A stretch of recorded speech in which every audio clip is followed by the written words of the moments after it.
14 ঘন্টা পার হলেও ভোট গণনা শেষ হয়নি জাকসু নির্বাচনে। এখনো 11টি হলের ফলাফল বাকি। অসুস্থতায় নারী পোলিং অফিসারের মৃত্যু। চট্টগ্রামে দাঁড়িয়ে থাকা কভার্ড ভ্যানে প্রাইভেট কারের ধাক্কায় বাবা মেয়ে নিহত, আহত 4 জন। সিরাজগঞ্জের সড়কে নিহত আরও একজন। বিশেষায়িত হেভি লিফট কার্গো জেটি নির্মাণ করতে যাচ্ছে চট্টগ্রাম বন্দর। ভারী যন্ত্রপাতি খালাসে ভোগান্তি ও খরচ কমার আশা। এবং নেপালের অন্তর্বর্তী সরকার প্রধান হিসেবে বিকেলে শপথ নিতে পারেন সুশীলা কার্কি। রাষ্ট্রপতি সেনা প্রধানের সঙ্গে রাতভর বৈঠক।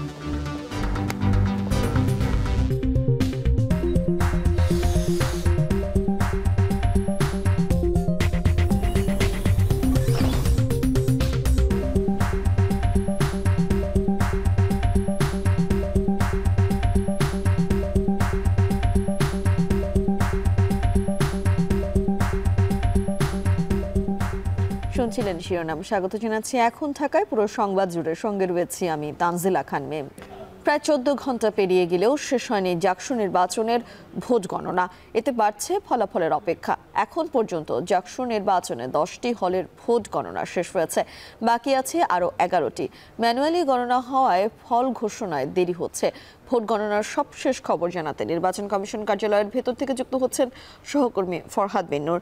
ফরহাদ, জানাবেন, ভোট গণনার বলছিলাম 14 ঘন্টা চলছে, ফল ঘোষণায় আরো কতক্ষণ পর্যন্ত সময় নিতে পারে নির্বাচন কমিশন, কি বলছে? মিম, আমরা দেখছি যে গতি পেয়েছে এই ভোট গণনায়। আমরা একটু আগে, আমি আপনার সঙ্গে যুক্ত হবার একটু আগেই আমি জানতে পেরেছি যে এখন পর্যন্ত এই মুহূর্তে 17টি হলের ভোট গণনা চলমান রয়েছে। এটি আমি একটু আগেই জানতে পারলাম। এবং আমরা জানি যে যেহেতু ম্যানুয়ালি এই ব্যালটগুলো গণনা করা হচ্ছে, সেক্ষেত্রে কিন্তু স্বাভাবিকভাবেই এখানে একটু বেশি সময় লাগছে। এবং আমরা জানি যে গত রাত 10:30 নাগাদ এই নির্বাচন যে হয়েছে, নির্বাচনের পরে 10:30টার পরে কিন্তু আমরা দেখি যে ভোট গণনা শুরু হয়। যদিও এটি ওএমআর স্ক্যানার মেশিনে হবার কথা ছিল, কিন্তু আমরা দেখেছি যে সেখানে বেশ কিছু আপত্তির আসে। এরপরে কিন্তু প্রশাসন সিদ্ধান্ত নেয় যে ম্যানুয়ালি, অর্থাৎ হাতে গণনা করা হবে। তো সেই গণনা আমরা দেখেছি রাত পেরিয়ে সকাল পেরিয়ে এখন দুপুর হয়েছে। এখন 17টি হলের ভোট গণনা চলমান রয়েছে, আরও বাকি রয়েছে আরও কয়েকটি।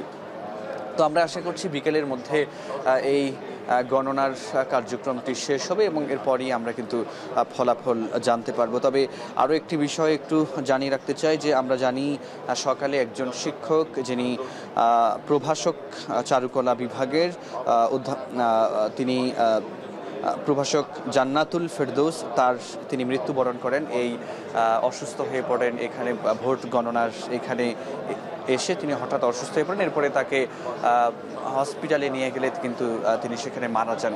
তো তার কিন্তু জানাজার নামাজ 12টায় হবার কথা ছিল, কিন্তু সেটি পিছিয়ে বাদ জুমা জাহাঙ্গীরনগর বিশ্ববিদ্যালয়ের যে সেন্ট্রাল মসজিদ রয়েছে সেখানে অনুষ্ঠিত হবে, সেটি নিশ্চিত করেছেন অধ্যাপক শামীম রেজা, যিনি চারুকলা বিভাগের সভাপতিও।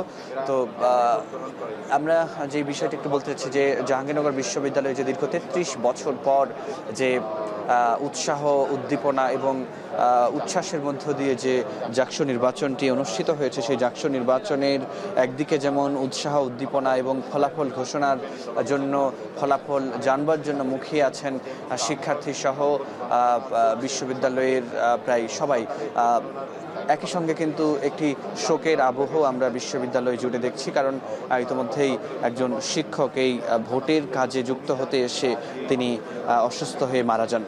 তো যে বিষয়টি বলছিলাম যে মূলত ভোট গণনার কথা ছিল ওএমআর মেশিনে স্ক্যানিংয়ের মাধ্যমে, কিন্তু সেটি হঠাৎই আমরা দেখি যে গতকাল সকালে 9:30টায় যখন ভোট শুরু হয়, যদিও 9টায় শুরু হবার কথা ছিল, কিন্তু বৃষ্টির কারণে সেটি শুরু হয় 9:30টায়। এরপরে ভোট ঠিকঠাক চলছিল, তারপরে কিন্তু আমরা দেখি যে সারাদিন অভিযোগ পাল্টা অভিযোগ, এক প্রার্থী আরেক প্রার্থীর বিরুদ্ধে।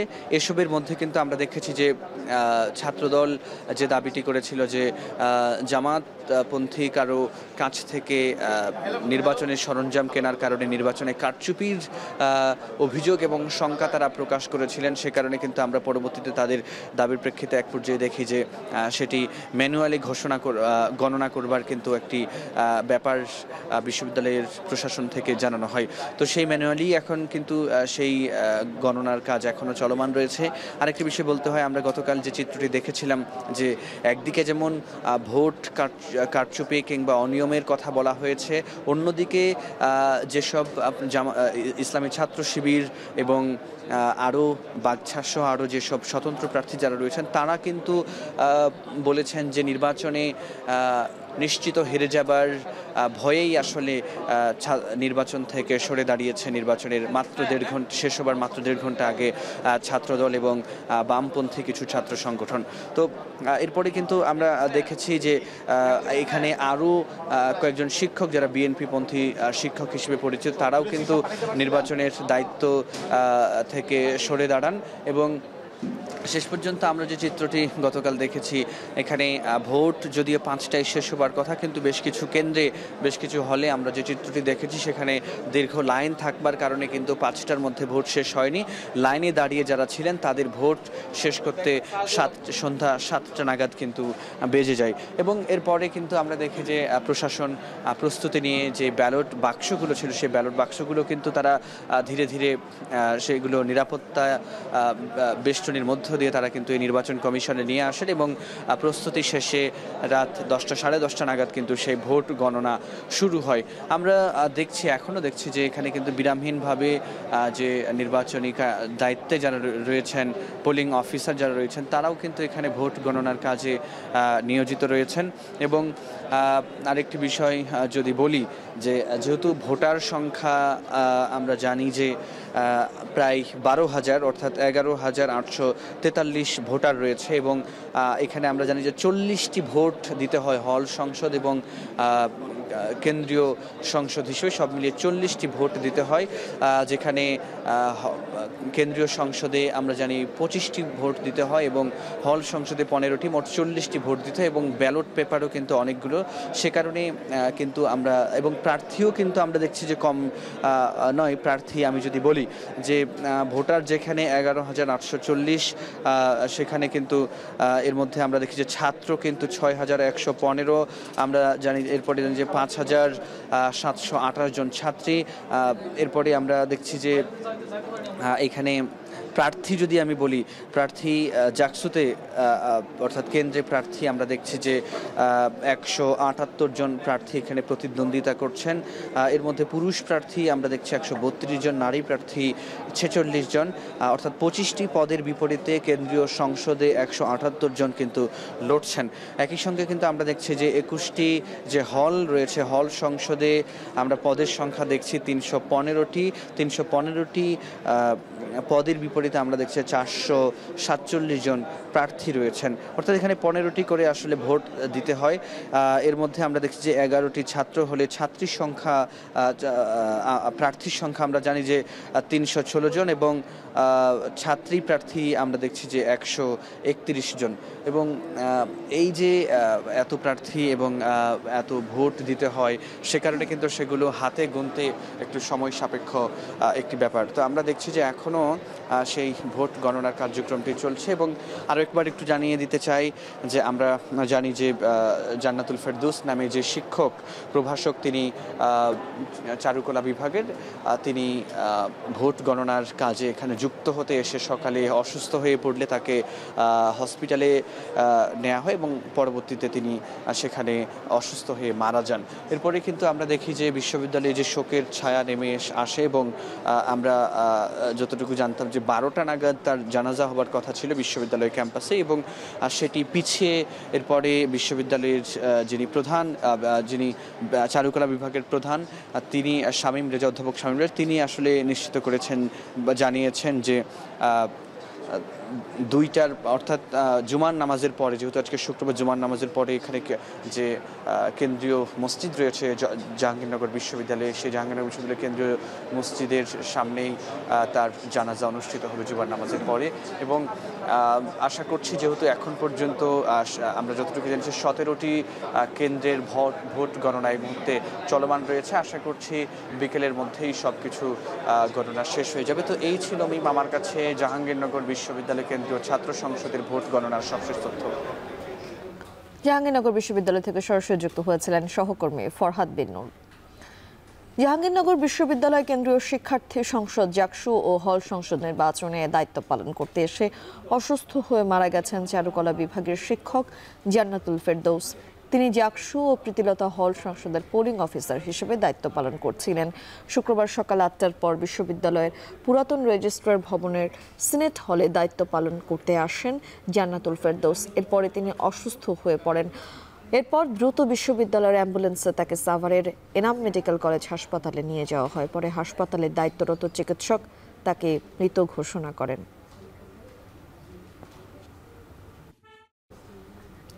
জাহাঙ্গীরনগর বিশ্ববিদ্যালয়ের সেন্ট্রাল মসজিদের সামনে চারুকলা বিভাগের শিক্ষক জান্নাতুল ফেরদৌসের জানাজা অনুষ্ঠিত হবে। সে বিষয়ে আরও জানাতে এনাম মেডিকেল থেকে যুক্ত হচ্ছেন সহকর্মী হুমায়ুন কবির। হুমায়ুন, জানাজা কখন নাগাদ শুরু হবে এবং তার সহকর্মী শিক্ষার্থী যারা রয়েছেন তারা কি বলছেন?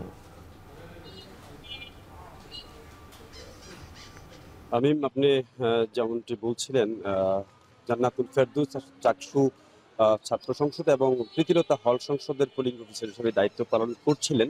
তিনি আজ সকালে ভোট গণনার কাজে জাকসুর যে পুরাতন প্রশাসনিক ভবনের 3য় তলায় সিনেট ভবনের করিডোরে পৌঁছা মাত্রই সেখানে কিন্তু সবার সামনে তিনি পড়ে গিয়ে জ্ঞান হারিয়ে ফেলেন। আকস্মিক জ্ঞান হারিয়ে ফেলে তাকে কিন্তু 10 মিনিটের মধ্যেই জাহাঙ্গীরনগর বিশ্ববিদ্যালয়ের অ্যাম্বুলেন্স যোগে এনাম মেডিকেল কলেজ হাসপাতালে পাঠানো হয় এবং এখানে কর্তব্যরত চিকিৎসক কিন্তু তাকে মৃত ঘোষণা করেন। এবং ডাক্তারের সূত্রে আমরা জানতে পেরেছি, তিনি যখন জ্ঞান হারিয়েছিলেন তখন 8টা 15 থেকে 8টা 30 মিনিটের মধ্যে, ঠিক ওই সময়ই জ্ঞান হারানোর 30 সেকেন্ডের মধ্যে তিনি মৃত্যুবরণ করেছেন, এমন তথ্য কিন্তু ডাক্তাররা নিশ্চিত করেছেন।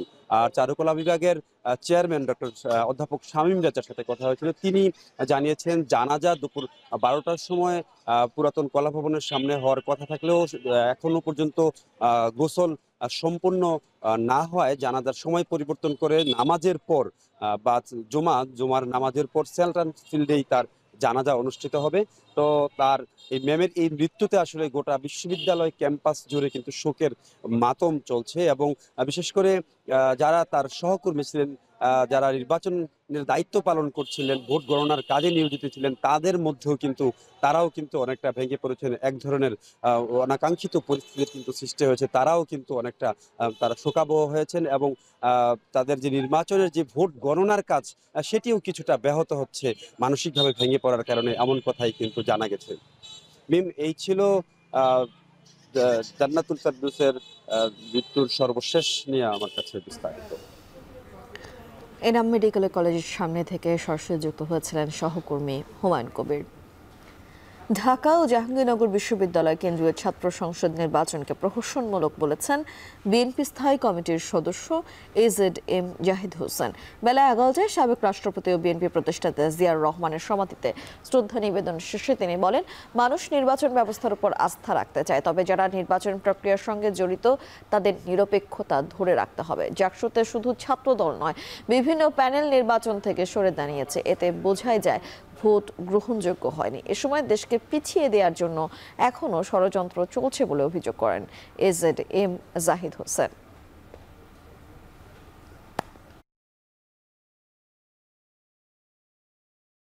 যে জাকসু নির্বাচন হয়েছে সেখানে শুধু খালি আপনারা ছাত্র দলের কথা কেন বলেন? সেখানে বিভিন্ন প্যানেল, স্বতন্ত্র প্রার্থী, ইভেন শিক্ষকরা পর্যন্ত নির্বাচন থেকে অনেকেই সরে দাঁড়িয়েছেন। নিশ্চয়ই সেখানে কোনো না কোনো কারণ আছে। যারা এই সমস্ত বিষয়ে সংশ্লিষ্ট তাদের উচিত হবে এমন কোনো নির্বাচন আয়োজন না করা যে নির্বাচন নিয়ে মানুষের মধ্যে প্রশ্ন আসবে, মানুষ দ্বিধাগ্রস্ত হবে, মানুষ নির্বাচন থেকে প্রতিদ্বন্দ্বী দলসমূহ সরে যাবে। কাজেই কোনো বিভাজন আপনাকে আমাকে শক্তিশালী করবে না। আগামী ডিসেম্বরে জাতীয় নির্বাচনের তফসিল ঘোষণা হতে পারে বলে জানিয়েছেন প্রধান নির্বাচন কমিশনার এএমএম নাসির উদ্দিন। গণহত্যার সঙ্গে জড়িতরা ভোটে কোনোভাবেই অংশ নিতে পারবে না। এদিকে কানাডা থেকেও প্রবাসীরা এবার ভোট দেওয়ার সুযোগ পেয়ে উচ্ছ্বসিত। তারা বলছেন সরকারের অভূতপূর্ব এই উদ্যোগ রেমিটেন্স যোদ্ধাদের সম্মান আরও বাড়িয়েছে। কানাডা থেকে আরও জানাবেন সৈয়দ ইফতেখার। আসন্ন জাতীয় সংসদ নির্বাচনে বিশ্বের আরও কয়েকটি দেশের মতো কানাডা থেকেও ভোট দেওয়ার সুযোগ পাবেন বাংলাদেশিরা, যা নিয়ে উচ্ছ্বাস প্রকাশ করেছেন বিভিন্ন প্রদেশে বসবাসকারী বাঙালিরা। এই সুযোগ করে দেওয়ার জন্য বর্তমান সরকার ও নির্বাচন কমিশনকে ধন্যবাদ জানান তারা। প্রবাসী যারা আমরা আছি তারা আমাদের অনেক দিনের একটা আকাঙ্ক্ষা ছিল যে আমরা ভোটাধিকার প্রয়োগ করব। এই ভোটাধিকারের এই যে সরকার এই যে সুন্দর উদ্যোগ নিচ্ছে, আমরা এই সরকারের এই যে সুন্দর উদ্যোগটাকে সাধুবাদ জানাচ্ছি।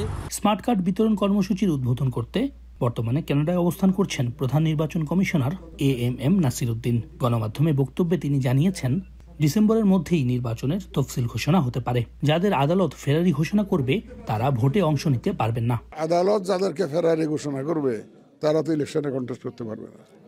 এটা কি সিদ্ধান্ত হয়েছে? এটা আমরা অলরেডি প্রপোজাল দিয়েছি আরপিও সংশোধনের জন্য প্রস্তাব দিয়েছি। এটা উপদেষ্টা পরিষদে যাবে, ওনারা অ্যাপ্রুভ করলে এটা হয়ে যাবে। এবং এটা কিন্তু রিফর্মস কমিশনের একটা রিকমেন্ডেশনও ছিল। কারণ আদালত যদি কেউ ফেরারি ঘোষণা করে তাহলে উনি তা ইলেকশন করতে পারবেন না। অন্তত 40টি দেশ থেকে প্রবাসী বাংলাদেশিরা প্রথমবারের মতো ভোটাধিকার প্রয়োগ করতে পারবেন। দেশের উন্নতিতে রেমিটেন্স পাঠিয়ে সর্বাত্মক সহযোগিতা করেন তারা। গেল বছর অভ্যুত্থানেও অগ্রণী ভূমিকা পালন করেন প্রবাসীরা। তাদের প্রতি এই সম্মান দেখানো অত্যন্ত গৌরবের বলছেন সবাই। আমরা অ্যাডভান্স ভোট দিয়ে দিলাম। সৈয়দ ইফতেখার, এখন, কানাডা। চট্টগ্রামে দাঁড়িয়ে থাকা কাভার্ড ভ্যানে প্রাইভেট কারের ধাক্কায় বাবা মেয়ে নিহত হয়েছেন। এই ঘটনায় আহত হয়েছে আরও অন্তত 4 জন। সকাল 7টার দিকে ঢাকা চট্টগ্রাম মহাসড়কের মিরসরাইয়ের ঠাকুরদিঘি এলাকায় এই দুর্ঘটনা ঘটে। পুলিশ জানায়, ঢাকা চট্টগ্রাম মহাসড়কের ঠাকুরদিঘি এলাকায় একটি কাভার্ড ভ্যান দাঁড়িয়েছিল। এ সময় ঢাকাগামী একটি প্রাইভেট কার নিয়ন্ত্রণ হারিয়ে কাভার্ড ভ্যানের পেছনে ধাক্কা দেয়। এতে ঘটনাস্থলেই মারা যায় প্রাইভেট কারের থাকা বাবা ও মেয়ে। খবর পেয়ে ফায়ার সার্ভিসের কর্মীরা আহত অবস্থায় 4 জনকে উদ্ধার করে। 2 জনকে স্থানীয় হাসপাতাল ও 2 জনকে চট্টগ্রাম মেডিকেলে পাঠানো হয়েছে। এদিকে সিরাজগঞ্জের কিশিয়াহাটায় প্রাইভেট কার নিয়ন্ত্রণ হারিয়ে রাস্তার পাশে থাকা দোকানে ধাক্কা দেয়। এতে নিহত হয়েছে দোকান মালিক আমির আলী। আহত হয়েছে আরও 4 জন।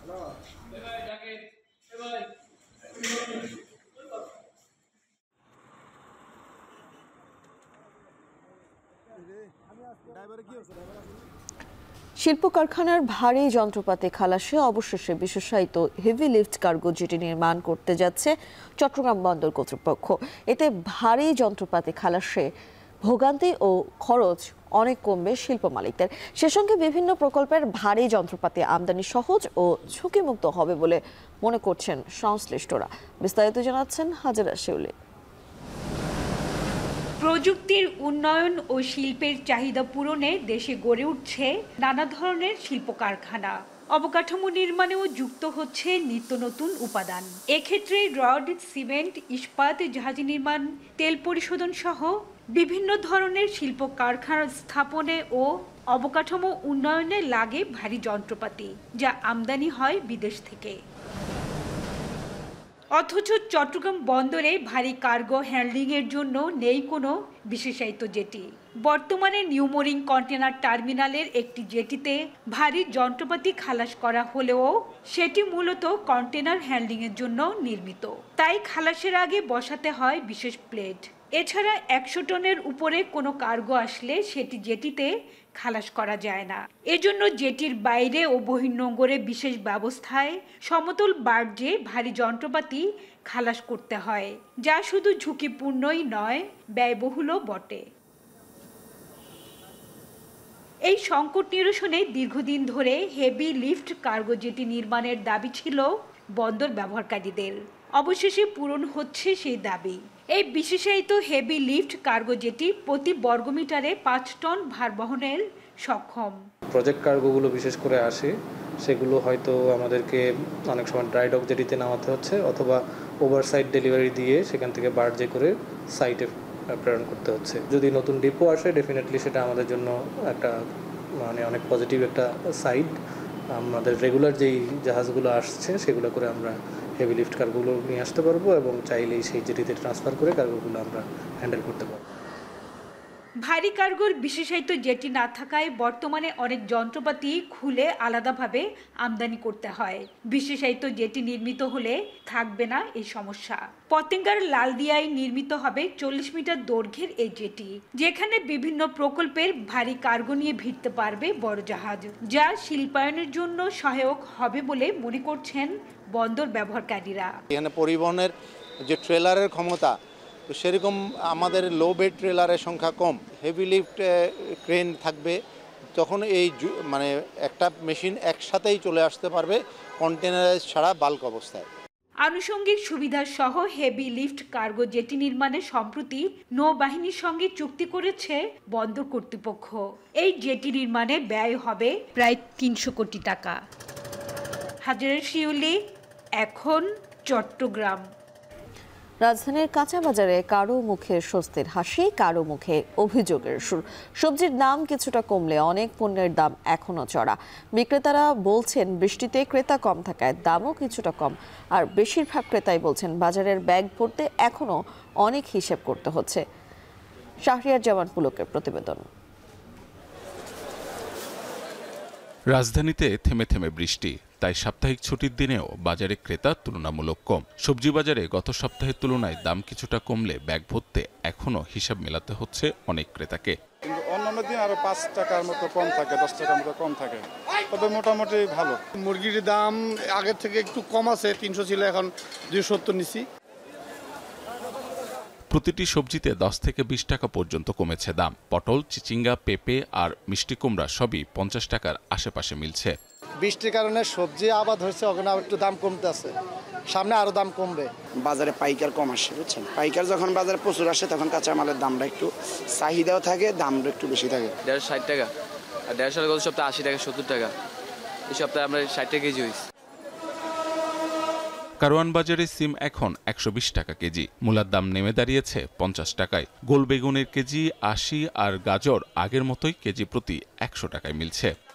এটা আসলে 130 টাকা, মানে 120, আসলে 140, অনেক 120। ডিমের দাম কিছুটা কমে ডজন প্রতি 130 টাকা দাঁড়িয়েছে। ব্রয়লার মুরগি মিলছে 175 থেকে 180 টাকায়। সোনালী মুরগি পাওয়া যাচ্ছে 270 থেকে 300 টাকায়। ব্রয়লার মুরগি 175-80, গেছে সপ্তাহ থেকে 15-20 টাকা ব্রয়লারের দাম বাড়ছে। আর সোনালী মুরগি বেচতে 260 টাকা, 70 টাকা। হাইব্রিড 280 আর দেশি হয়েছে আপনার 600, ব্রয়লার 180 টাকা চলতেছে। বৃষ্টির কারণে বাজারে ক্রেতা কম, তাই দামও কিছুটা নেমেছে বলে দাবি বিক্রেতাদের। মাহবুব হাসান রিপন, এখন, ঢাকা। চট্টগ্রামের বাজারে সরবরাহ কমায় বেড়েছে ইলিশের দাম। আধা কেজির ইলিশ কিনতে গুনতে হচ্ছে 1000 টাকার বেশি। যদিও খুলনায় গেল সপ্তাহের তুলনায় 200 টাকা কমে 2200 থেকে 2300 টাকা কেজি দরে বিক্রি হচ্ছে ইলিশ। এ নিয়ে বিস্তারিত জানতে চট্টগ্রামের কাজের দেউরি বাজার থেকে যুক্ত হচ্ছেন সহকর্মী ফয়সাল করিম এবং খুলনা নিউ মার্কেট বাজার থেকে যুক্ত হচ্ছেন রামিম চৌধুরী। ফয়সাল, একটু জানাবেন বাজারে বর্তমানে ইলিশের দরদাম কেমন দেখছেন? ভরা মৌসুমেও দাম না কমার কারণ হিসেবে বিক্রেতারা কোন কারণটি আসলে দায়ী করছেন?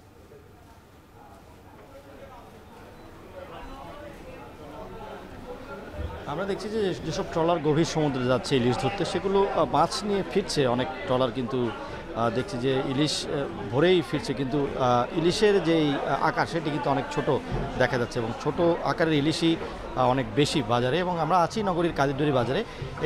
এটিতে যেসব ইলিশ আসছে সেখানে কিন্তু অধিকাংশ ইলিশই 1 থেকে 2 কেজির আকারের ইলিশ। একটু বড় ইলিশ এখানে চল বেশি এবং যারা ক্রেতা আছেন তারা বড় ইলিশ এখানে যারা নেন তারা আসলে বড় ইলিশ নেন। তবে অনেক ক্রেতাই দেখছি হতাশ হচ্ছেন ইলিশের দাম দেখে, বিশেষ করে যেসব ইলিশ আসলে 1 থেকে 1.5 কেজির ইলিশ সেগুলো কিন্তু 2000 টাকার বাড়তি দামে বিক্রি হচ্ছে কেজি প্রতি, এবং যেসব ইলিশ 2 থেকে 2.5 কেজির সেগুলো কিন্তু 3000 টাকার বেশি। অর্থাৎ ইলিশ যেটি বাঙালির সাথে আদি সম্পর্কের যেটি সূত্র, যেটি বাঙালির সাথে আদি সম্পর্কের মাছ, সে মাছের সাথে কিন্তু তার এক ধরনের ছেদ ঘটছে এবং বাঙালির যে খাদ্য সংস্কৃতি অর্থাৎ মাছে ভাতে বাঙালির যে খাদ্য সংস্কৃতি, সেই সংস্কৃতি থেকে ইলিশের সাথে এক ধরনের তার যে দূরত্ব সেটি তৈরি হচ্ছে এবং বাজারে আসলে সেটির আসলে বাস্তব প্রমাণ পাওয়া যায়। অনেক ক্রেতায় দেখছি যে আসলে ইলিশ নাকি অন্যান্য সামুদ্রিক মাছ কিংবা মিঠা পানির মাছে তাদের যে চাহিদা সেটি কিন্তু মেটাচ্ছেন এবং অনেক ক্রেতাই আসলে ইলিশের দিকে ঘুরেও তাকাচ্ছেন না, কারণ তারা জানেন ইলিশের দাম দীর্ঘদিন ধরেই চড়া এবং মৌসুমে আসলে তারা ইলিশ নেয়ার যে স্বপ্ন বা ইলিশ নেয়ার যে অভ্যাস সেটি থেকে তারা সরে আসছেন। এবং এখনও দেখছি যে আসলে অনেকেই যারা মূলত অতিথি আপ্যায়ন করবেন কিংবা যাদের বাসা বাড়িতে মেহমান আসবে তারাই মূলত আজকে এখানে ইলিশ কিনছেন এবং বাড়তি দাম দিয়ে কিনছেন। এবং আমরা যেটি দেখছি যে আসলে এই ইলিশ বিক্রি করতে গিয়ে বিক্রেতারা আসলে তারা নিজেরাও হতাশ, কারণ তারা বলছেন যে আসলে যে ইলিশ গত বছর বিক্রি হয়েছিল 1500 থেকে 1600 টাকায়, সেটি কিন্তু এই বছর 400 থেকে 500 টাকা কেজি দাম বেড়ে 2000 টাকার বাড়তি দামে বিক্রি হচ্ছে। এবং এই তারা বলছেন যে মূলত যেসব ট্রলার যাচ্ছে সেগুলোতে কিন্তু খরচ বেড়েছে, 3 থেকে 4 লাখ টাকা খরচ হয় প্রতি ট্রলারে এবং এসব ট্রলার কিন্তু সপ্তাহ থেকে 10 দিন পরে গভীর সমুদ্র থেকে ফিরে আসে এবং দেখা যায় কি সেসব ট্রলারে 1.5 থেকে 2 লাখ টাকার মাছ থাকে, কোনো কোনো ট্রলার একেবারেই শূন্য হয়ে ফিরে আসে, যে কারণে আসলে সরবরাহ কম থাকায় ইলিশের দাম কিন্তু আমরা দেখছি যে খুচরা বাজার কিংবা পাইকারি বাজার অনেক বেশি থাকে এবং চট্টগ্রামের বাজারও তার ব্যতিক্রম নেই। এবং তারা অনেকেই বলছেন বিক্রেতারা যে আসলে মূলত যেই মাছ ধরার মৌসুম সেটি হয়তো কিছুটা পরিবর্তন করা যেতে পারে। অনেকেই মত দিয়েছেন, অনেক বিক্রেতা বলছেন যে বড় বড় যে ফিশিং জাহাজগুলো আছে সেগুলোতে অনেক জাটকা ধরা পড়ে, যে কারণে ইলিশের এক ধরনের সংকট সমুদ্রে দেখা দিয়েছে। আমাদের সঙ্গে চট্টগ্রামের বাজার থেকে যুক্ত হচ্ছেন সহকর্মী ফয়সাল করিম। রামিম, আমরা তো ফয়সালের কাছ থেকে চট্টগ্রামের বাজারের খবর জানছিলাম, এবার একটু খুলনার বাজারে ইলিশের দরদাম কেমন, সেখানে ক্রেতা বিক্রেতারা কি বলছেন। এবং ফয়সাল বলছিলেন শুধুমাত্র কিন্তু বাজারে তারাই আসলে ইলিশ মাছ কিনতে আসছেন যাদের বাড়িতে আজ বাহির থেকে মেহমান আসবেন, শুধুমাত্র তাদেরকে অতিথি আপ্যায়ন করার জন্য মূলত এক কথায়। খুলনার বাজারে আসলে এরকম কোনো চিত্র আপনি চোখে পড়েছে কিনা আপনার? আসলে ফয়সাল যে কথাটি বলেছেন আসলে সেটা কিন্তু খুলনাতেও একই রকম অবস্থা। এখানে কিন্তু ইলিশের যে সরবরাহ সেটি কিছুটা বেড়েছে, যার কারণে কিন্তু দাম 2 থেকে 250 টাকা কিছুটা কমেছে। এই যে কমাটা এটি কিন্তু একেবারেই সন্তুষ্ট না এখানকার ক্রেতারা। এখানে আমি অনেক ক্রেতাদের সাথে কথা বলেছি, তারা মূলত যেটি বলছেন যে ইলিশের যে দাম আসলে সেই দামে কিন্তু ইলিশ কেনা সম্ভব না সাধারণ মানুষের জন্য এবং একেবারেই প্রয়োজন ছাড়া কিন্তু কেউ ইলিশের ধারে কাছেও ঘিসছেন না, এমনটাই কিন্তু বলছেন এখানকার সাধারণ মানুষ। বিক্রেতারা যেটি বলছেন যে মূলত বাজারে গত সপ্তাহের তুলনায় এই সপ্তাহে কিন্তু কিছুটা ইলিশের সরবরাহ বেড়েছে, যার ফলে কিন্তু কেজি সাইজের যে বড় ইলিশ রয়েছে সেই ইলিশে কিন্তু 200 থেকে 250 টাকা প্রতি কেজিতে কমেছে বলে এখানকার ব্যবসায়ীরা আমাদেরকে জানিয়েছেন। তবে বড় সাইজের ইলিশ যেটি কমেছে 200 টাকা, সেটিও কিন্তু এখন বিক্রি করা হচ্ছে 2300 থেকে 2400 টাকা, যেটি কিন্তু ছিল 2700 থেকে 2800 টাকা প্রতি কেজি। এছাড়াও জাটকা যে ইলিশগুলো রয়েছে এখানে জাটকার দাম কিন্তু আগের মতোই রয়েছে। জাটকা কিন্তু একেবারেই ছোট সাইজ যেগুলো সেগুলো কিন্তু 600 থেকে 700 টাকা বিক্রি করা হচ্ছে, যেটি কিন্তু গত মৌসুমেও বিক্রি করা হয়েছে 400 থেকে 500 টাকার মধ্যে। এর পাশাপাশি জাটকা যে একেবারে ছোট সাইজের থেকে একটু বড় সাইজ যে ইলিশ রয়েছে সেগুলো কিন্তু বিক্রি করা হচ্ছে প্রতি কেজি 1200 থেকে 1500 টাকার মধ্যে। মোটামুটি বললে চলে যে বাজারে যে ইলিশ রয়েছে ইলিশ কিন্তু ইলিশের ধারে কাছে ঘিসতে সাহস পাচ্ছেন না একেবারেই সাধারণ মানুষ। নিম্ন শ্রেণীর মানুষের কথা তো বাদই দিলাম, এখানে কিন্তু আমরা অনেক ক্রেতাদের সাথে কথা বলেছি, তারা কিন্তু ইলিশের দাম নিয়ে একেবারেই অসন্তোষ প্রকাশ করেছেন। কারণ যেহেতু ইলিশের যে মৌসুম সেটি কিন্তু এখন চলছে, তবে ইলিশের যে মৌসুম অনুযায়ী যে দাম থাকার কথা সেটি কিন্তু একেবারেই নেই। বাজারে খুচরা পর্যায়ে ইলিশ কিনতে এসে কিন্তু অনেকেই দেখছেন যে ইলিশের এত চড়া দাম, সে কারণে কিন্তু অনেকেই ইলিশ কিনতে সাহস পাচ্ছেন না। এখানে এসে আমরা দেখেছি যে বাজারে ক্রেতা বিক্রেতা সবাই বলছেন যে ইলিশের যে বর্তমান দাম থাকার কথা সেই দাম কিন্তু এখন নেই, ইলিশের দাম কিন্তু অনেকটাই চড়া রয়েছে বাজারে। তবে ইলিশের যে সরবরাহ সেটি আরও ভালো হলে তাহলে কিন্তু বাজারে ইলিশের দাম কমতে পারে আরও, একথা কিন্তু বলছেন এখানকার ব্যবসায়ীরা। তো সব মিলিয়ে এই ছিল আমার কাছে মাছ বাজারের সবশেষ খবর। খুলনা থেকে সরাসরি যুক্ত হয়েছিলেন সহকর্মী রামিম চৌধুরী। মৌসুমী বায়ু সক্রিয় হয় ঢাকা, রংপুর, ময়মনসিংহ, সিলেট এবং চট্টগ্রাম বিভাগ সহ বিভিন্ন জেলায় বৃষ্টিপাত অব্যাহত রয়েছে। আবহাওয়া অধিদপ্তরের ব্রিফিংয়ে আবহাওয়াবিদ তরিফুল নেওয়াজ কবির জানিয়েছেন, দেশের বিভিন্ন স্থানে 24 ঘন্টা বৃষ্টিপাত হয়ে পরবর্তীতে কিছুটা কমে আসবে, তবে 14 তারিখের পরে বৃষ্টিপাত বাড়বে। বর্তমান যে বৃষ্টিপাতের প্রবণতাটা, এই প্রবণতাটা আগামী 24 ঘন্টা অব্যাহত থাকবে। তারপরে পরবর্তী দুদিন হয়তো বা বৃষ্টিপাতের পরিমাণ কিছুটা কমে যেতে পারে এবং 14 তারিখের পরবর্তীতে বৃষ্টিপাতের প্রবণতাটা বৃদ্ধি পাবে। এবং এই বৃষ্টিপাতের প্রবণতা বৃদ্ধি পাওয়ার যে টেন্ডেন্সিটা, এটা উপকূলীয় এলাকায় বেশি থাকবে, অর্থাৎ খুলনা, বরিশাল, চট্টগ্রামের দিকে বেশি থাকবে, সেই সঙ্গে রাজশাহী এবং ঢাকা বিভাগেও। ছুটির দিনে কক্সবাজার সমুদ্র সৈকতে ভিড় করেছেন পর্যটকদের। বৃষ্টি সেই আনন্দে বাড়তি মাত্রা যোগ করেছে, এতে চাঙা হয়েছে পর্যটন কেন্দ্রিক ব্যবসা বাণিজ্য। এ বিষয়ে বিস্তারিত জানাতে কক্সবাজার সৈকতের সুগন্ধা পয়েন্ট থেকে যুক্ত হচ্ছেন মন্তোষ বেদজ্ঞ। মন্তোষ, কক্সবাজারে পর্যটকদের সমাগম কেমন দেখছেন এবং সার্বিক ব্যবসা বাণিজ্য নিয়ে জানাবেন।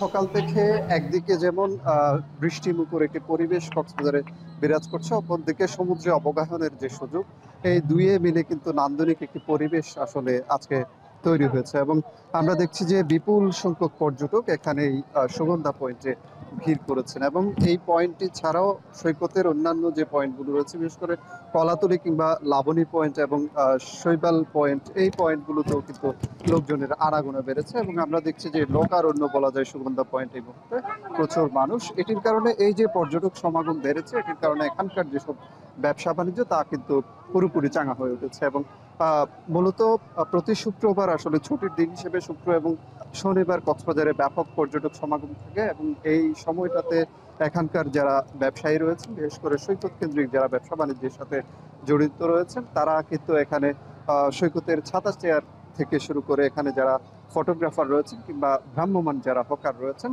সবার মাঝে স্বস্তি আছে। এবং পর্যটকদের মাঝেও আমরা দেখছি যে এই যে বৃষ্টিমুখর পরিবেশ, এটি কিন্তু তাদের যে ভ্রমণের আনন্দ, সেটিতে বাড়তি মাত্রা অনেক ক্ষেত্রে যোগ করেছে। এবং কয়েকজন পর্যটকের সাথে আমরা কথা বলেছি, তারা যেটি বলছেন যে এই যে বৃষ্টিমুখর পরিবেশ কিংবা বর্ষার যে রূপ, বর্ষার যে আবহ, সেটি কিন্তু তারা সবসময় সমুদ্রের সাথে আসলে এই সময়টাকে তারা উপভোগের সুযোগ খুব একটা পান না। এই কারণে বছরের যে সময়টা আসলে তারা অবসর পান, সেই সময়টাতেই তারা কক্সবাজারে সময় কাটাতে পরিবারের সদস্যদের নিয়ে বা বন্ধু বান্ধবদের নিয়ে কিন্তু এই এলাকাটিতে ছুটে আসেন। এবং সৈকত ছাড়াও এখানে অন্যান্য যে পর্যটন স্পটগুলো রয়েছে, বিশেষ করে এখানে দ্বীপ উপজেলা মহেশখালীতেও পর্যটকদের সমাগম বেড়েছে। এর পাশাপাশি কক্সবাজার টেকনাফ যে নান্দনিক মেরিন ড্রাইভ সড়ক রয়েছে, সেটির একপাশে সমুদ্র এবং একপাশে পাহাড়ের যে নৈসর্গিক সৌন্দর্য, সেটি উপভোগ করতে অনেকে কিন্তু এই মেরিন ড্রাইভ সড়কের দর্শনীয় স্থানগুলোতে ভিড় করছেন। এই ছিল মিম আমার কাছে কক্সবাজার সৈকত থেকে সবশেষ। নেপালের অন্তর্বর্তী সরকার প্রধান পদে শপথ নিতে পারেন দেশটির সাবেক প্রধান বিচারপতি সুশীলা কার্কি। ভারতীয় গণমাধ্যম এনডিটিভির প্রতিবেদনে বলা হচ্ছে, শুক্রবার বিকেলে এই শপথ গ্রহণ অনুষ্ঠান হতে পারে। এদিকে রাজধানী কাঠমান্ডুতেও শুক্রবারও জরুরি অবস্থা বহাল রাখার ঘোষণা দিয়েছে সেনাবাহিনী। কারফিউর মধ্যে দোকানপাট ও বাজার খোলা রাখার সুযোগ দেওয়া হলেও বন্ধ রাখা হয়েছে গণপরিবহন। নেপালে এই কয়েকদিনের বিক্ষোভে নিহতের সংখ্যা জানিয়েছে 51 জনে, আহত 1000-এর বেশি। সতীর্থ কর্মকার জানাবেন বিস্তারিত। সাবেক প্রধান বিচারপতি সুশীলা কার্কি নাকি বিদ্যুৎ বিভাগের প্রধান কুলমান ঘিসিং? নেপালের অন্তর্বর্তী সরকার প্রধানের পদ নিয়ে আন্দোলনকারী জেনজি শিক্ষার্থীদের মধ্যে যে বিভাজন শুরু হয়েছিল তা কাটতে শুরু করেছে। ভারতীয় গণমাধ্যম এনডিটিভির প্রতিবেদনে দাবি করা হচ্ছে, অন্তর্বর্তী সরকার প্রধান পদে আজই শপথ নিতে পারেন নেপালের সাবেক এই প্রধান বিচারপতি। এর আগে সুশীলা কার্কির বয়স নিয়ে অসন্তোষ জানিয়ে নেপাল ইলেকট্রিসিটি অথরিটির প্রাক্তন ব্যবস্থাপনা পরিচালক কুলমান ঘিসিংয়ের নাম প্রস্তাব করে আন্দোলনকারীদের একাংশ। নেপালের দীর্ঘস্থায়ী লোডশেডিং সমস্যা সমাধানে ভূমিকা রাখায় তরুণ শিক্ষার্থীদের মধ্যে জনপ্রিয়তা অর্জন করেন ভারতের জামশেদপুর থেকে ইঞ্জিনিয়ারিং পাশ করা অপেক্ষাকৃত তরুণ মুখ কুলমান ঘিসিং। তবে শেষ পর্যন্ত বর্ষিয়ান সুশীলা কার্কির ওপর আস্থা রাখছেন জেনজি শিক্ষার্থীরা, বলছে বার্তা সংস্থা রয়টার্স। রক্তক্ষয়ী বিক্ষোভের পর নেপালে স্থিতিশীলতা ফেরাতে জেনজিদের সঙ্গে দফায় দফায় বৈঠক করেছে সেনাবাহিনী। বিক্ষোভের জেরে প্রধানমন্ত্রীর পদত্যাগের পর নেপালে অন্তর্বর্তী সরকারের নেতৃত্ব কে দেবেন তা নিয়ে চলে আলোচনা। টাইমস অফ ইন্ডিয়া জানায়, দীর্ঘ 4 ঘন্টা আলোচনার পর জেনজি শিক্ষার্থীরা সুশীলার নাম প্রস্তাব করেন। न्याय बुझेको, कानुन बुझिसकेको र एउटा काममा परिपक्व व्यक्ति चाहिँ हामीलाई चाहिएको छ। त्यो भएर म यो जेनजी युवाको तर्फबाट मेरो धारणा के दिन चाहन्छु भने हामी नेतृत्व विहीनता स्टेटमा रहे तापनि हामीसँग संविधान छ र हाम्रो संविधानको रक्षा गर्ने हाम्रो राष्ट्रपति पनि हुनुहुन्छ। যদিও বর্তমান পার্লামেন্ট সম্পূর্ণ বিলুপ্ত করার দাবিতে অনড় আন্দোলনকারীরা। এমন প্রেক্ষাপটে সামনে এসেছেন নেপালের ক্ষমতাচ্যুত রাজা জ্ঞানেন্দ্র শাহ। রাজনৈতিক এই ক্রান্তিকালে দেশবাসীকে শান্ত থাকার আহ্বান জানিয়েছেন তিনি। আরও বলেছেন, কোনো শাসন ব্যবস্থাই নাগরিক স্বাধীনতার চেয়ে বড় নয়। ভৌতিক ক্ষতি भयो त्यो सुन्दा हामीलाई। এছাড়া আন্দোলনরত জেনজিদের একটি চিঠি দিয়েছেন নেপালের রাষ্ট্রপতি রামচন্দ্র পৌডেল। চিঠিতে আন্দোলনরতদের আশ্বস্ত করে বলেছেন, সাংবিধানিক কাঠামোতে গুরুত্ব দিয়ে এই কঠিন পরিস্থিতি থেকে বেরিয়ে আসার সব ধরনের চেষ্টা করছেন তিনি। এদিকে আজও রাজধানী কাঠমান্ডুতে জরুরি অবস্থা বহাল রাখার ঘোষণা দিয়েছে সেনাবাহিনী। কারফিউর মধ্যে দোকানপাট ও বাজার খোলা রাখার সুযোগ দেওয়া হলেও বন্ধ রাখা হয়েছে গণপরিবহন। এছাড়া কাঠমান্ডুতে ধীরে ধীরে ব্যাংক পরিষেবা সচলের পরিকল্পনা করছে সেনাবাহিনী। চালু করা হবে সুপ্রিম কোর্টের দাপ্তরিক কার্যক্রম। সতীর্থ কর্মকার, এখন বিশ্ব। শান্ত হিমালয়ের কোলে অবস্থিত নেপাল আজ অশান্ত। জেনজিদের বিক্ষোভের মুখে প্রধানমন্ত্রী কেপি শর্মা ওলির পদত্যাগের পর দেশটিতে নতুন করে দেখা দিয়েছে রাজনৈতিক অস্থিরতা।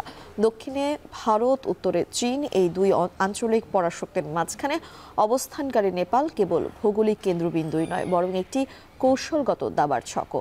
বিশ্লেষকরা বলছেন, বর্তমান সংকট কেবল কাঠমান্ডুতে সীমাবদ্ধ নেই, এর প্রভাব ছড়িয়ে পড়তে পারে গোটা দক্ষিণ এশিয়ায়। বিস্তারিত প্রতিবেদনে। পাহাড়ি স্থলবেষ্টিত দেশ নেপালের উত্তরে চীন এবং দক্ষিণ পূর্ব ও পশ্চিমে ভারত। দেশটিতে বিশ্বের 14টি সর্বোচ্চ শৃঙ্গের মধ্যে 8টির অবস্থান, যার মধ্যে রয়েছে সর্বোচ্চ শৃঙ্গ মাউন্ট এভারেস্ট। প্রধানমন্ত্রী কেপি ওলি শর্মার পদত্যাগের পর শান্ত নিবিড় হিমালয় কন্যা নেপালে চলছে প্রবল রাজনৈতিক অস্থিরতা। এশিয়ার দুই পরাশক্তি চীন ও ভারতের মাঝখানে থাকা এ পাহাড়ি রাষ্ট্র ভূ রাজনীতিতেও গুরুত্বপূর্ণ ভূমিকা পালন করে। বিশ্লেষকরা বলছেন, নেপালের বর্তমান রাজনৈতিক সংকট কেবল দেশটির অভ্যন্তরীণ পরিস্থিতিকে বিপর্যস্ত করছে না, বরং এর অভিঘাত পড়তে পারে পুরো দক্ষিণ এশিয়ার ওপর। দীর্ঘমেয়াদে এ অস্থিতিশীলতা আঞ্চলিক অর্থনীতি, বাণিজ্য ও নিরাপত্তা ব্যবস্থাকে নড়বড়ে করে দিতে পারে বলেও আশঙ্কা করা হচ্ছে। ভারতীয় সংবাদ মাধ্যমগুলো বলছে, নেপালের অস্থিতিশীলতার প্রভাব এরই মধ্যে সীমান্ত বাণিজ্যে পড়তে শুরু করেছে। ভারতের সঙ্গে নেপালের একাধিক স্থলবন্দর দিয়ে দৈনিক বিপুল পরিমাণ পণ্য চলাচল হয়। সরবরাহ শৃঙ্খলা ভেঙে পড়ার ঝুঁকি তৈরি হয়েছে। ক্ষতির মুখে পড়তে পারে দুই দেশের পারস্পরিক বাণিজ্য, বিশেষ করে নিত্য প্রয়োজনীয় পণ্য ও জ্বালানির সরবরাহ। ভারতের উদ্বেগ আরও বাড়িয়ে দিয়েছে চীনের সম্ভাব্য প্রভাব বিস্তারের বিষয়টি। নেপালের রাজনৈতিক অস্থিরতা যদি দীর্ঘস্থায়ী হয়, তবে অঞ্চলটিতে ভারতের প্রভাব কমে চীনের ভূমিকা বেড়ে যেতে পারে বলে ধারণা করা হচ্ছে। 2017 সালে আনুষ্ঠানিকভাবে চীনের বেল্ট অ্যান্ড রোড ইনিশিয়েটিভ BRI-এ যোগ দেয় নেপাল।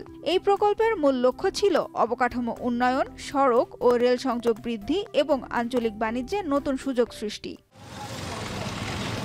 কিন্তু নেপালের অভ্যন্তরীণ রাজনৈতিক সংকট এই প্রকল্পগুলোর অগ্রগতি ব্যাহত করতে পারে। ফলে দক্ষিণ এশিয়ায় চীনের প্রভাব বিস্তারের পরিকল্পনায়ও বাধা সৃষ্টি হতে পারে। বিশ্লেষকরা মনে করছেন, নেপালের পরিস্থিতি বাংলাদেশ, ভুটান ও শ্রীলঙ্কার মতো প্রতিবেশী দেশগুলোর ওপরও প্রতিকূল প্রভাব ফেলতে পারে।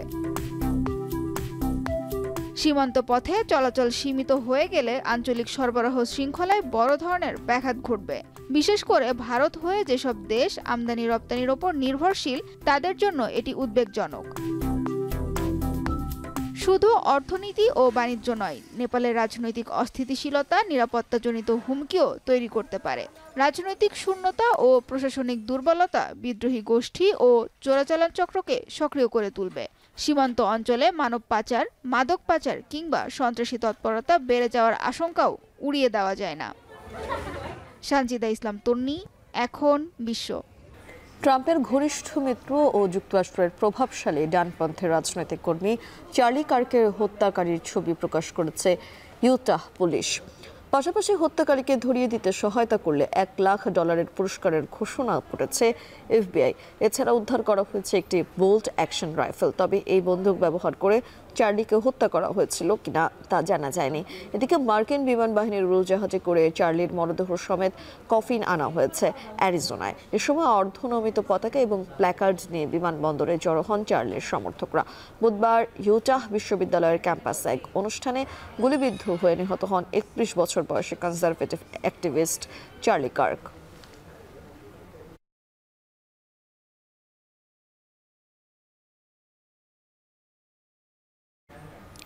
অভ্যুত্থানের ষড়যন্ত্রে দোষী সাব্যস্ত ব্রাজিলের সাবেক প্রেসিডেন্ট জাইর বোলসোনারোকে 27 বছরের কারাদণ্ড দিয়েছেন দেশটির সুপ্রিম কোর্ট। বৃহস্পতিবার সুপ্রিম কোর্টে 5 বিচারপতির মধ্যে 4 জন এই দণ্ড দেন। 2022 সালে নবনির্বাচিত প্রেসিডেন্ট লুনা দা সিলভাকে ক্ষমতাচ্যুত করায় ষড়যন্ত্র সহ মোট 5টি অভিযোগে বোলসোনারোকে দোষী সাব্যস্ত করেন 4 বিচারপতি। বোলসোনারো ছাড়াও সাবেক মন্ত্রী ও সামরিক প্রধান সহ মোট 7 জনকে এই মামলায় দোষী সাব্যস্ত করা হয়েছে। আদালতের এই রায় নিয়ে প্রশ্ন তুলেছেন বোলসোনারোর ছেলে ও সিনেটর ফ্ল্যাভিও বোলসোনারো। তার অভিযোগ, আদালত যে এই রায় দিতে যাচ্ছেন তা আগে থেকেই সবাই জানত। হংকংয়ের বিপক্ষে লক্ষ্য ছিল দ্রুত জয় তুলে নেওয়া, তবে শেষ পর্যন্ত জয় নিশ্চিতই দেখে শুনে খেলেছে বাংলাদেশ। প্রত্যেক ম্যাচে জয়ের পরিকল্পনা নিয়ে মাঠে নামতে চায় বাংলাদেশ। ম্যাচ শেষে এমনটাই জানিয়েছেন তাওহিদ হৃদয়। আমাদের প্ল্যান ছিল ওইভাবেই, এক্সিকিউশন ওয়াইজ যদি বলি হয়তো বা আরেকটু আগে শেষ করা যেত। আমি ট্রাই করেছি কয়েকটা, কিন্তু আমার ব্যাট ওইভাবে লাগছিল না। হয়তো বা আরও 2-1 ওভার আগে খেলাটা শেষ করতে পারতাম, কিন্তু দিন শেষে ম্যাচের রেজাল্টটা আসাটা ইম্পর্টেন্ট। তো ডে বাই ডে যদি আমরা চিন্তা করি প্রত্যেকটা ম্যাচ নিয়ে, তো ম্যাচ জেতাটার উপর কোনো বিকল্প নেই। আমি আমার হাতে যেটা আছে আমি ট্রাই করে যাচ্ছি। স্ট্রাগলিং করছি, ওয়ার্ল্ডে যত প্লেয়ার আছে সবাই করে কম বেশি, আমিও করছি। হয়তো বা ইনিংসগুলো বড় করতে পারছি না, যেটা প্রসেস আমরা ওটাই ফলো করার চেষ্টা করব, বাকিটা আল্লাহর উপরে।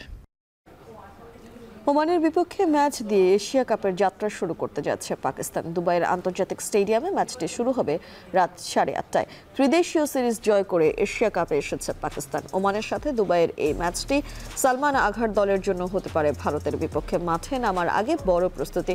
রোববার ভারতের বিপক্ষে লড়াইয়ে নামার আগে দুবাইয়ের কন্ডিশন বোঝারও একটি সুযোগ থাকবে পাকিস্তানের কাছে। অন্যদিকে ওমানের জন্য এই ম্যাচটি হতে পারে নতুন অভিজ্ঞতা। প্রথমবার এশিয়া কাপে খেলতে এসে 68 ফেভারিট দলের সাথে খেলা হবে বড় চ্যালেঞ্জ। বেতন ইস্যুতে অনেক অভিজ্ঞ ক্রিকেটারই দলে নেই। সাম্প্রতিক ফর্মও ভালো নেই ওমানের। ফেব্রুয়ারিতে যুক্তরাষ্ট্রের সাথে শেষবারের মতো T20 ম্যাচ খেলে দলটি, যেখানে 3 ম্যাচই হেরেছে ওমান। এই ছিল এখন ঢাকা। এখন টেলিভিশন ওয়েবসাইটে দেখতে ভিজিট করুন এখন.tv। ফেসবুকে দেখুন facebook.com/tv.এখন। এছাড়া ইউটিউবে দেখুন youtube.com/c/echontv।